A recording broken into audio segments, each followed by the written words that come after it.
Lammaffaa dhalachuu. Seenaan an asii gaditti isinitti himu Wangeela Yohaannis boqonnaa 3 lakkoofsa 1 hanga 21 irratti kan hundaa'edha. Namicha maqaan isaa Niqoodimoos jedhamu tokko ture. Inni warra Fariisota keessaa tokko ture. Egaa Fariisonni namoota seera Musee dubbisanii beekanii fi namoota kaaniin immoo seera Musee eegaa jedhanii namoota barsiisanidha. Waa'een Fariisotaa Maatiyos 23 keessatti barreeffamee jira. Niqoodimoos kun halkaniin gara Gooftaa Yesuus dhufeetu yaa Rabbii akkati barsiisaa taatee Waaqayyo biraa dhufte nuyi beekna. Homtinuu yoo Waaqayyo isaa wajjin jiraate malee dinqii ati agarsiiftu kana danda'ee hin agarsiisu jedheetu Yesuusitti dubbate. Yesuus immoo deebisee dhuguma dhuguman sitti himaa eenyullee lammaffaa yoo dhalachuudhaa baate mootummaa Waaqayyoo arguu hin danda'u ittiin jedhe. Irran deebi'aa dhuguma dhuguman sitti himaa eenyullee lammaffaa yoo dhalachuudhaa baate mootummaa Waaqayyoo arguu hin danda'u ittiin jedhe. Egaa mootummaa Waaqayyoo arguu jechuun jireenya bara baraa argachuu yookiin immoo mootummaa Waaqayyoo dhaaluu jechuudha. Niqoodimoos immoo deebisee namni erga qancaree attamitti dhalachuu danda'a? Gadameessaadha isaatti lammaffaa deebi'ee dhalachuu danda'a mooree jedheetu Yesuusin gaafate. Yesuus immoo deebisee dhuguma dhuguman sitti hima eenyullee bishaanii fi hafuura qulqulluutti yoo dhalachuudhaa baate mootummaa Waaqayyoo galuu hin danda'u ittiin jedhe.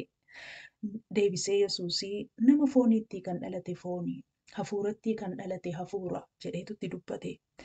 Itti fufee eega waan baay'ee haasa'anii booda Yesuus akkas jedhe.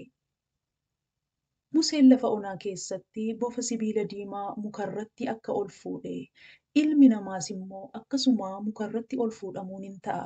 Kunis ilma namaatti kan amanu hundinuu jireenya bara baraa haa qabaatuuf hin ta'a jedhe.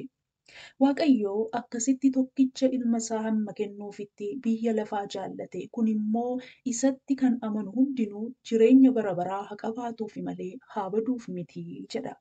Egaa namni Gooftaa Yesuusitti amanu hundinuu isa Waaqayyo ergee ilma tokkicha isaatti namni amanu hundumtuu jireenya bara baraa qabaataa jechuudha. Baduus hin danda'u jechuudha. Yesuus maaliifi Niqoodimoosiin lammaffaa dhalachuun siif mala ittiin jedhe? Mee dhaloota gosa lamaanii ilaalla.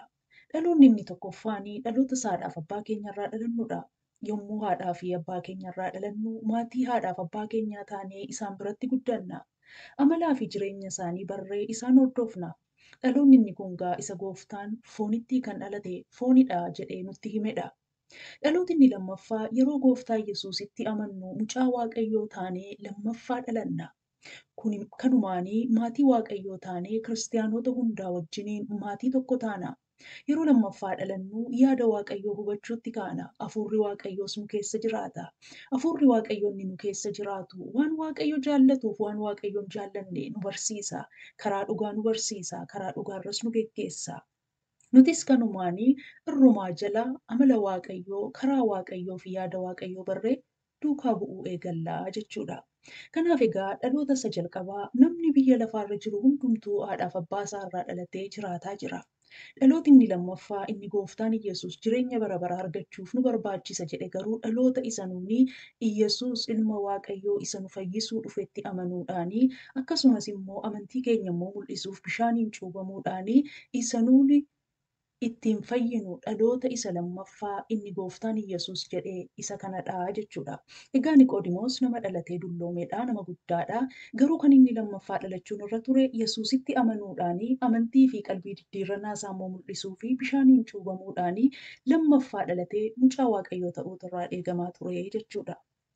Egaa kunirraa maaltu eegamaa yoo jennee jireenya bara baraa argachuuf yookiin immoo mootummaa Waaqayyoo arguudhaaf ilma Waaqayyoo Gooftaa keenya Iyyasuus Kiristoositti amanuun nurra jira. Yesuusitti immoo akkamittiin amanna yoo jennee akka inni cubbuu keenyaaf du'uu fi Waaqarraa gadi bu'ee akka inni biyya lafaa kanarratti nu dhiphatee fannoo irratti sababii cubbuu keenyaaf du'ee akka inni immoo du'a mo'ee du'aa ka'ee fi akka inni deebi'ee immoo lammaffaa nu fudhatu amanuudhaan maatii Waaqayyoo yookiin immoo ijoollee Waaqayyoo taaneetu gara mootummaa Waaqayyootti dabalamnaa jechuudha. Egaa Yesuusitti amanneetu maatii Waaqayyoo ta'uun jireenya bara baraa argachuun barbaachisaadha jechuudha. Ani Yesuusitti amanee mucaa Waaqayyoo ta'eera jireenya bara baraa akkan argadhes garaa koo guutuu nan amana. Isinoo?